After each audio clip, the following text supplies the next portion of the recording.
Hello everybody, welcome to VOA academy. VOA academy की इस video में आप लोगों का बहुत बहुत स्वागत है। जैसा कि आप लोगों ने थंबनेल पे टॉपिक देखा ही होगा, हमारी इस वीडियो का टॉपिक है force on a current carrying wire. जो लोग नए हैं उन्हें मैं इंट्रोडक्शन के लिए बता दूं, मेरा नाम नैनी है और हम लोग इस हमारी एकेडमी की सीरीज के थ्रू 10th क्लास का साइंस के सिलेबस जो है वो कंप्लीट करा रहे हैं। मैं आप लोगों के फिजिक्स ट्यूटर हूं और अगर आप लोग एक 10th क्लास के स्टूडेंट हो और अपना फिजिक्स का सिलेबस कंप्लीट करना चाहते हो for your board exams, then you can go to the page of that channel. हमारे चैनल के पेज पे आप जा सकते हैं and there you will find a playlist by my name physics by Naini ma'am and there you can see each and every chapter. तो हमारी academy पे आपको 20 मिनट्स के ऐसे शॉर्ट वीडियोस मिल जाएंगी जहां पर आप बहुत आराम से और बहुत ईज के साथ अपना 10th क्लास का साइंस का सिलेबस स्टडी कर सकते हो, अपने नोट्स बना सकते हो और जो भी अपनी क्वेरीज हैं वो सॉल्व करवा सकते हो। हमारा अब की इस सीरीज के अंदर magnetic effects of electric current जो हमारा चैप्टर है वो कंटिन्यू हो रहा है and this is probably the second last video of the series. एक और वीडियो और हमें चाहिए, एक और 20 मिनट्स हमें चाहिए जिसके अंदर हमारा सारा का सारा 10th क्लास का साइंस का सिलेबस कंप्लीट हो जाएगा। तो with the continuation of the last topic हम अपनी अगले टॉपिक की तरफ बढ़ते हैं जहां हम स्टडी करेंगे force on a current carrying wire, कि एक करंट कैरिंग वायर के ऊपर किस तरीके से फोर्स लग सकता है। अब ये तो मैं अपनी काफी पिछले वीडियोस के अंदर भी रिपीट कर चुकी हूँ कि ऑल्दो करंट और इलेक्ट्रिसिटी को दो अलग अलग टॉपिक्स की तरह स्टडी किया जाता है up to till 10th class, but ये दोनों आपस में बहुत ज्यादा रिलेटेड होते हैं। करंट से जो है मैग्नेटिक फील्ड प्रोड्यूस किया जा सकता है और मैग्नेटिक फील्ड से करंट को प्रोड्यूस किया जा सकता है। अब आप लोग उस जर्नी पे आ गए हैं जहां आप लोग इस चीज को अब स्टडी करेंगे। तो अब हमारा अगला जो टॉपिक है वो ये होगा कि एक करंट कैरिंग कंडक्टर, एक करंट कैरिंग कंडक्टर क्या होगा, सिंपली ये एक फैंसी टर्म है only to show a wire जिसमें करंट जा रहा हो। Current carrying conductor means a simple wire जिसके अंदर करंट फ्लो कर रहा है, उसके ऊपर किस तरीके से फोर्स लग सकती है। अब सबसे पहले तो इस कंसेप्ट के बारे में हमें एम्पियर ने बताया था कि हमारे रिनॉन्ड साइंटिस्ट एम्पियर ने हमें इस कंसेप्ट के बारे में बताया था।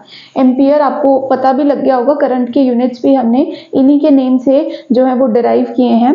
एम्पियर ने हमें इस चीज के बारे में बताया था कि अगर क्या है ये कंसेप्ट कि अगर आप एक वायर को किस में प्लेस कर दो, एक मैग्नेटिक फील्ड के अंदर प्लेस कर दो। सपोज कोई भी मैग्नेटिक फील्ड मैंने लगा लिया, यहाँ नॉर्थ पोल है और यहाँ साउथ पोल है।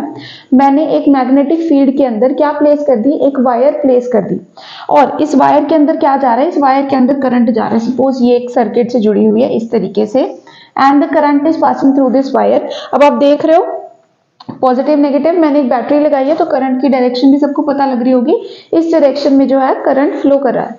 तो अब क्या होता है कि अगर एक करंट कैरिंग वायर को अगर आप मैग्नेटिक फील्ड के अंदर क्या करोगे, प्लेस करोगे, तो इस वायर के ऊपर क्या लगनी शुरू हो जाएगी, इस वायर के ऊपर एक फोर्स लगनी स्टार्ट हो जाएगी। ठीक है, जब भी एक करंट कैरिंग वायर को किसी भी एक्सटर्नल मैग्नेटिक फील्ड के अंदर रखा जाएगा तो ये वायर क्या है, कुछ एक्सपीरियंस करेगी, एक काइंड ऑफ फोर्स एक्सपीरियंस करेगी। इसके ऊपर कुछ पुश या फिर कुछ ना कुछ पुल जरूर दिखेगा हमें। ठीक है, अब ये बहुत इंपॉर्टेंट है। सबसे पहले तो हम ये देख लेते हैं कि अब देखो ये तो हमें पता लग गया कि मैग्नेटिक फील्ड के अंदर कोई वायर पड़ी है तो उसके ऊपर फोर्स लगेगी।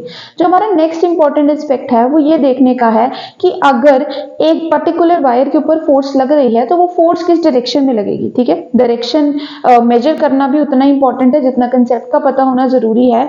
तो इस वायर के ऊपर किस डायरेक्शन में फोर्स लगेगी उसे देखने के लिए हम क्या देखेंगे, उसे देखने के लिए हमें देखना होगा Fleming's left hand rule. Fleming's left hand rule.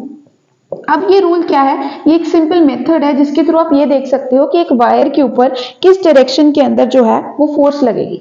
तो इस रूल को स्टडी करने के लिए आपको क्या करना है, you have to use your left hand, as नाम से पता लग रहा है लेफ्ट हैंड को इस तरीके से आपको यूज करना है। ठीक है, और कैसे यूज करना है कि जो आपकी फर्स्ट फिंगर होगी, देखो हम टर्मिनोलॉजी याद कर लो, हम इसमें ये 3 फिंगर्स ही यूज करेंगे। ठीक है, एक इसको हम बोलते हैं अपना first finger, this is second finger and this is the thumb.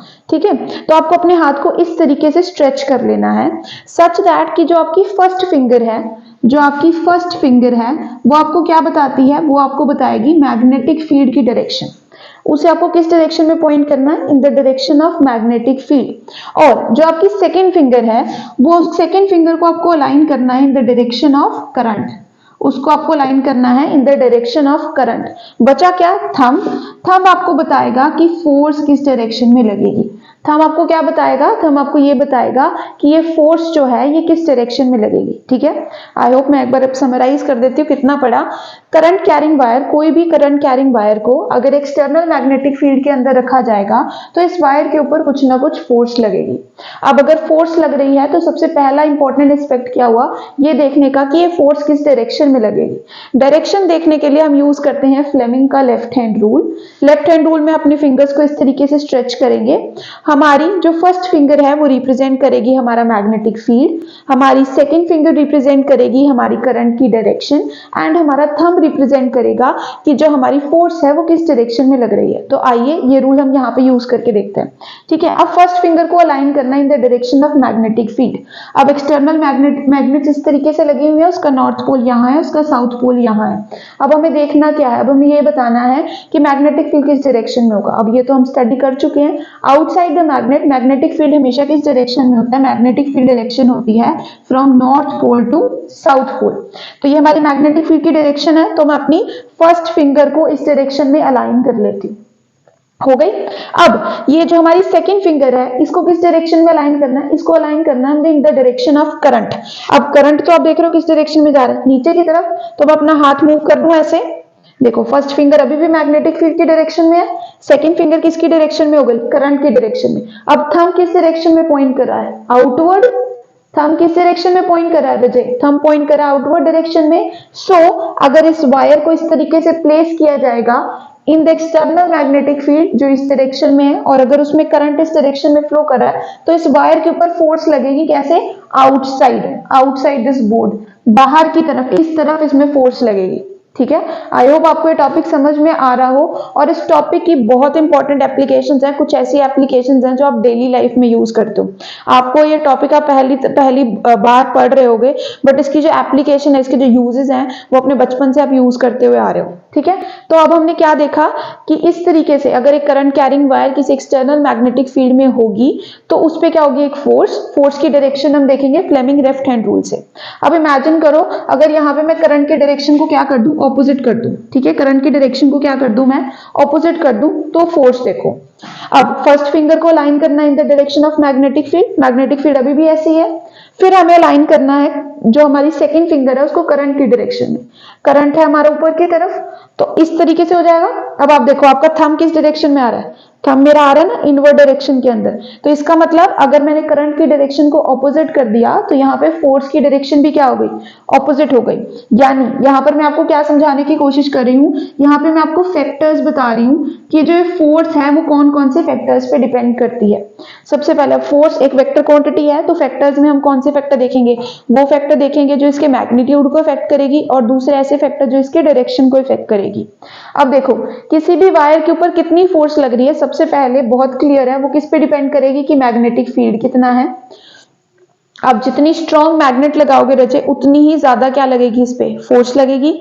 अगली चीज हमें क्या देखनी होगी कि इस वायर के अंदर कितना करंट जा रहा है, इस वायर के अंदर कितना करंट जा रहा है, ये होगा हमारा सेकंड फैक्टर। तीसरा फैक्टर क्या होता है, तीसरे फैक्टर के लिए ना अभी आप थोड़ा छोटे हो और उतना आपको प्रिसाइजली अभी यहाँ पे आपकी बुक्स में भी बताया नहीं गया है। जो अगला फैक्टर होता है वो ये होता है कि इस करंट के अंदर और ये मैग्नेटिक फील्ड के अंदर क्या डायरेक्शन है, क्या एंगल है इनके बीच में। ठीक है, अब जैसे अभी तो आप देख रहे हो करंट इस तरफ जा रहा है, मैग्नेटिक फील्ड इस तरफ जा रहा है, तो एंगल कितना बन रहा है, 90 डिग्री। एंगल कितना बन रहा है, 90 डिग्री। बट अगर ये एंगल कुछ और हो, मान लो ये वायर मैंने ऐसे टेढ़ी रख दी यहाँ पे, ठीक है, एंगल बदल जाएगा, 90 से कम ज्यादा कुछ भी चेंजेस आ जाएंगे, तो जो फोर्स का अमाउंट होता है ना वो भी चेंज हो जाता है। बट अभी उतना स्टडी करने के लिए अभी आप इतना बड़े नहीं हुए हो। 10th क्लास के बाद जब आप +1 +2 के अंदर जाओगे, साइंस कंटिन्यू रखोगे, तो आपको पता लगेगा कि ये एंगल पे किस तरीके से डिपेंड करती है, मैथमेटिकल फॉर्मूला क्या है। तो अभी के लिए तो आप इतना देख सकते हो कि किस पे डिपेंड करती है, एंगल पे भी डिपेंड करती है between magnetic field and current. Magnetic field और करंट के बीच में कितना एंगल है उस पे भी ये फोर्स डिपेंड करती है, और ये मैक्सिमम होती है 90 डिग्री। ये जो फोर्स लग रही है इस वायर पे ये मैक्सिमम होती है 90 डिग्री के ऊपर। इट मींस हम जो आप 10th क्लास में स्टडी कर रहे हो वो मैक्सिमम वाला केस स्टडी कर रहे हो। और जो फोर्थ फैक्टर है वो ये है कि करंट की डायरेक्शन क्या है, आई की डायरेक्शन क्या है, क्योंकि आई की जो डायरेक्शन होगी, रजे देखो करंट की डायरेक्शन मैंने अभी आपको दिखाई, मैंने करंट की दो डायरेक्शंस लेके रखी, एक अपवर्ड एक डाउनवर्ड। उनसे क्या फर्क पड़ जाता था, उनसे फर्क पड़ जाता था कि मैग्नेटिक फील्ड सॉरी जो फोर्स है वो किस डायरेक्शन में लगती है।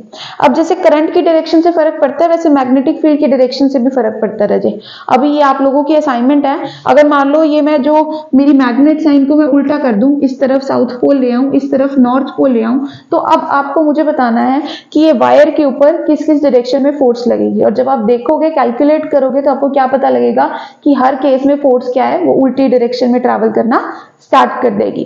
तो ये कुछ ऐसे फैक्टर्स हैं जिन पे हमारी जो वायर है उसके ऊपर लगने वाली फोर्स जो है वो डिपेंड करती है। अब देखो, अब यहाँ पे तो मैंने एक वायर लगाई, अब मान लो यहाँ पे मैं झुंड लगा देती हूँ वायर्स का, बहुत सारी वायर्स पतली पतली वायर्स एक दूसरे के साथ एक साथ इस तरीके से अलाइन कर देती हूँ। अगर मैं जितनी ज्यादा नंबर ऑफ वायर्स लूंगी, ये फैक्टर हमने पहले भी पढ़ा है, जितनी ज्यादा वायर्स होंगी यहाँ पे एक पर्टिकुलर एरिया में उतना ज्यादा करंट और उतना ज्यादा मैग्नेटिक फील्ड। तो ये नंबर ऑफ वायर्स पे भी डिपेंड कर देता है। उस फैक्टर को आप करंट में भी इंक्लूड कर देते हो, क्योंकि नंबर ऑफ वायर्स इंक्रीज होने से असल में इंक्रीज क्या हो रहा है, करंट इंक्रीज हो रहा है उस रीजन में। तो आप चाहे करंट लिख लो चाहे नंबर ऑफ वायर्स लिख लो, ये डिपेंडेंसी होगी। ये आपको एग्जाम परस्पेक्टिव से देखना होगा कि वहां पे आपको क्या क्या चीजें लिख के आनी है, ठीक है। तो this was a topic about force on a current carrying conductor.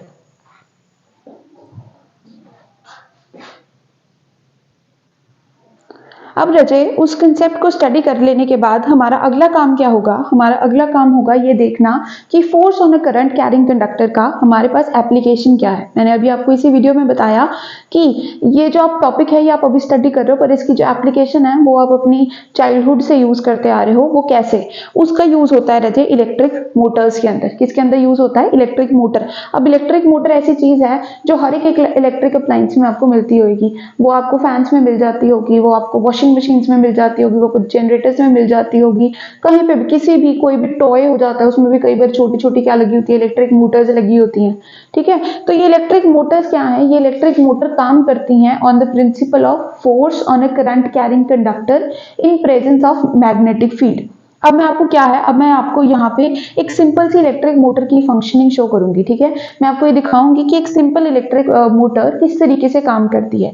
देखो अब कंसेप्ट वो यूज होना है, force on a current carrying conductor. तो ये तो बहुत ऑब्वियस सी चीज है कि यहाँ पर आपको क्या चाहिए होगा, एक कंडक्टर चाहिए होगा जिसमें करंट फ्लो कर रहा है। तो वो कंडक्टर क्या है, वो कंडक्टर ये यहाँ को एक स्क्वायर शेप में या रेक्टेंगुलर शेप में एक कॉइल नजर आ रही होगी। ये क्या है, एक इलेक्ट्रिक वायर है जिसमें क्या फ्लो कर रहा है, करंट फ्लो कर रहा है। तो ये करंट इस तरीके से मैंने यहाँ बैटरी लगा दी है जिसके कारण इसमें क्या फ्लो करेगा, करंट फ्लो करेगा। अब एक मैग्नेटिक फील्ड भी चाहिए होगा, उसके लिए क्या लगी हुई है, दो बड़ी बड़ी मैग्नेट्स यहाँ पर लगी हुई हैं जो इस जो करंट कैरिंग कंडक्टर है उसके ऊपर क्या सप्लाई करेगी, कुछ ना कुछ अमाउंट ऑफ मैग्नेटिक फील्ड देगी।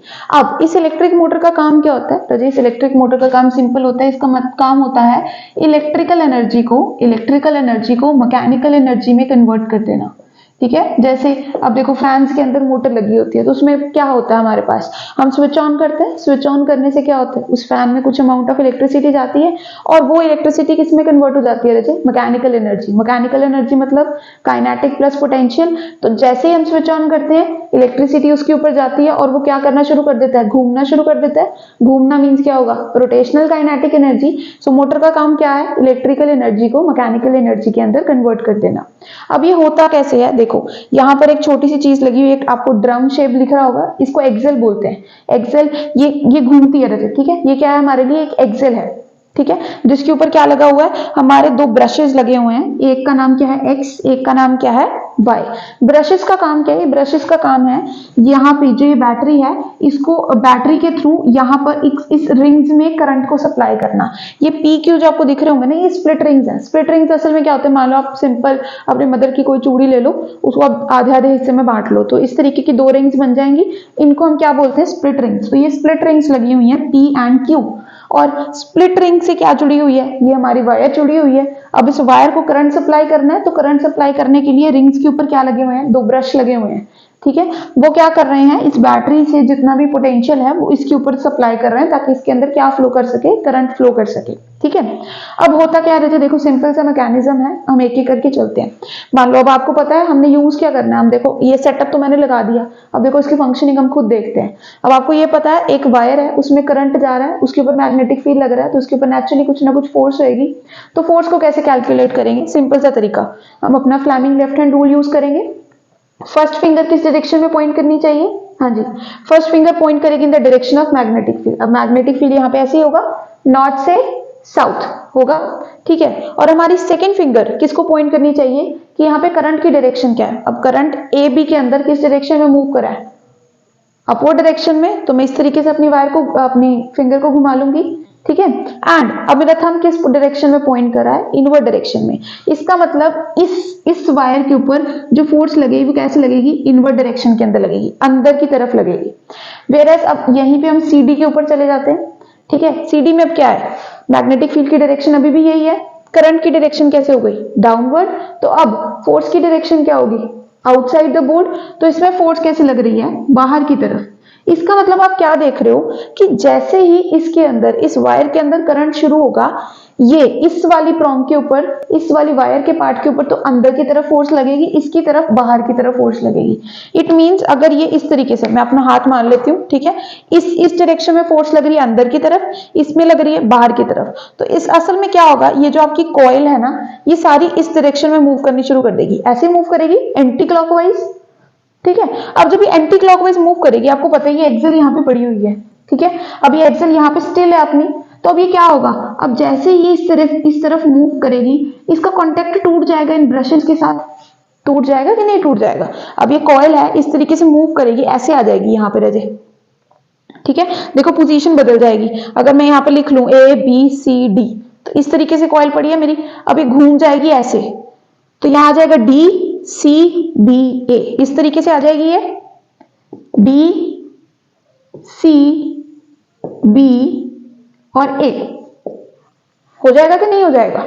एक बारी इसका ऐसे अगर ये घूमी, इसका इन ब्रशेस के साथ कांटेक्ट टूट जाएगा, ये अपनी हाफ रोटेशन पूरी करेगी और उल्टी आके दोबारा इन ब्रशेस से कनेक्ट हो जाएगी, हो जाएगी। अब देखो पहले तो सीडी इस तरफ थी, पता था हमें, मैं एक रफ फिगर यहाँ पे बना देती हूँ, इस तरीके से था हमारे पास हमारा कॉइल पहले initially, A B C D, A B में करंट फ्लो था अपवर्ड डायरेक्शन में, सी डी में डाउनवर्ड डायरेक्शन में, ठीक है। तो अब आप क्या देख रहे हो, जब अपनी ये हाफ रोटेशन ले लेगी तो अब करंट की डायरेक्शन उल्टी हो गई है। ए बी के अंदर पहले डायरेक्शन थी अपवर्ड, अब ए बी के अंदर हो जाएगी डाउनवर्ड। सी डी के अंदर पहले थी डाउनवर्ड, अब सी डी के अंदर हो जाएगी अपवर्ड, जिसके कारण अब दोबारा यहां पर, अब दोबारा अगर आप आओगे, दोबारा फ्लेमिंग लेफ्ट हैंड रूल लगाओगे, तो आपको क्या पता लगेगा, सीडी में पहले तो फोर्स कैसे लग रही थी, आउटवर्ड डायरेक्शन में लग रही थी, और एबी में इनवर्ड डायरेक्शन में लग रही थी। बट यहाँ पे सीडी में फिर दोबारा क्या लगनी शुरू हो जाएगी, इनवर्ड डायरेक्शन में फोर्स, और एबी में आउटवर्ड डायरेक्शन के अंदर फोर्स, जिसके कारण एक कंप्लीट सर्कल जो क्या है वो कंप्लीट हो जाएगा। समझ रहे हो आप, ऐसे पहले वायर पड़ी थी, अंदर की तरफ घूमेगी, सॉरी मैं इधर आ जाती हूँ, अंदर की तरफ ये घूमेगी एक कंप्लीट सर्कल, फिर दोबारा इसके ऊपर फोर्स, ये दोबारा एक कंप्लीट रोटेशन करके दोबारा उसी पोजीशन पे वापस आ जाएगी, फिर दोबारा फोर्स लगेगी, फिर दोबारा वो रोटेट करना स्टार्ट कर देगी। अब मोटर का काम यही होता है, जैसे ही आप करंट सप्लाई करते हो, मोटर क्या करती है, उसके अंदर का फैन क्या करता है, घूमता है, वो कॉइल घूमती है, वो असल में इसके कारण क्या होता है, अब इसके कारण ही आपका फैन रोटेट कर रहा होता है। जो भी अब जैसे हम बोलते हैं पानी के लिए मोटर्स लगी होती है ना, जो वाटर टैंक भरने के लिए यूज करते हैं, तो उसी में इसी तरीके का काम हो रहा होता है, ठीक है। अब फैक्टर्स देखने हैं, जैसे हमने पहले देखे थे, तो इसमें फैक्टर्स में क्या आएगा, फैक्टर्स में आएगा कि यहाँ पे आप कितनी बड़ी कॉइल लेते हो, ठीक है, कितने ज्यादा टर्न्स लेते हो। देखो मोटरों का भी रेट होता है ना, ये सस्ती है, ये महंगी है, तो उसमें भी क्या होता है, उसमें एफिशिएंसी होती है, उसकी वर्किंग कितनी अच्छी है। जैसे मान लो जितनी ज्यादा यहाँ पे राउंड्स होंगी वायर की, उतनी ज्यादा क्या लगेगी, फोर्स लगेगी, उतनी जल्दी वो मोटर चलेगी। फिर अगली बात, हमें यहाँ पर क्या यूज करने होंगे, यहाँ पर आप परमानेंट मैग्नेट्स नहीं यूज कर सकते, यानी जो नेचुरली अकरिंग मैग्नेट होते हैं वो यूज नहीं कर सकते, उसका मैग्नेटिज्म बहुत स्मॉल होता है। तो ये जो मैग्नेट्स हैं, ये जो मैंने पोल्स लगाए हैं, ये असल में क्या होगी, एक इलेक्ट्रोमैग्नेट होगी, ठीक है। फिर आपको क्या चाहिए, एक अच्छे स्प्लिट रिंग्स चाहिए, बेटर कनेक्टिव ब्रशेस चाहिए। अगर ये सब आप सेटअप कर देते हो तो आप घर पे भी अपने लिए क्या बना सकते हो, एक इलेक्ट्रिक मोटर बना सकते हो। So I hope you understood this topic of force on a current carrying conductor, और आपको उसके साथ साथ उसका एप्लीकेशन भी समझ आ गया होगा, इलेक्ट्रिक मोटर। अब इलेक्ट्रिक मोटर की फंक्शनिंग आप एक कॉपी में अपने लिए ब्रीफ बना के रख लो, क्योंकि इसका क्वेश्चन आने के बहुत ज्यादा चांसेस रहते हैं।